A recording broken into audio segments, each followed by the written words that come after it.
ఫిదా సినిమాతో నటిగా గుర్తింపు తెచ్చుకున్న తెలుగమ్మాయి గాయత్రి గుప్తా సీత అండ్ ది రోల్లో బోల్డ్ యాక్టింగ్ చేశారు. ఇంకా పలు సినిమాలు చేశారు. ఇప్పుడు ఆమె ఓ ప్రధాన పాత్రలో నటించిన సినిమా భవానీ వర్డ్. అవి క్రియేషన్స్, విప్ ప్రొడక్షన్ సంస్థలపై కళ్యాణ్ చక్రవర్తి, చంద్రకాంత్ సోలంకి సంయుక్తంగా నిర్మిస్తున్నారు. జీడి నరసింహ దర్శకత్వం వహిస్తున్నారు. సోమవారం సినిమా ఫస్ట్ లుక్ విడుదల చేశారు. భవానీ వర్డ్ ఫస్ట్ లుక్ చూస్తే ఆసుపత్రి నేపథ్యంలో సినిమా తెరకెక్కించినట్లు అర్థమవుతుంది. ఓ చిన్నారి వీల్ చైర్లో కూర్చొని ఉంటుంది. ఆ వెనుక నీడల మరో ఆకారం ఉంటుంది. పెద్ద దయ్యం అనుకోవచ్చు. మరి ఆ భవానీ వార్డ్లో ఏం జరిగింది, భయం ఎందుకు అనేది తెలియాలంటే కొన్ని రోజులు వెయిట్ చేయక తప్పదు. ఏప్రిల్ నెలలో చిత్రాన్ని విడుదల చేయాలని ప్లాన్ చేస్తున్నారు.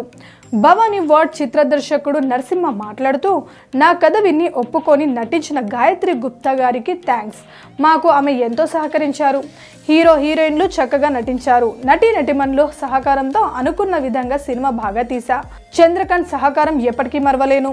ప్రేక్షకులు అందరికీ నచ్చేలా సినిమా తీసా.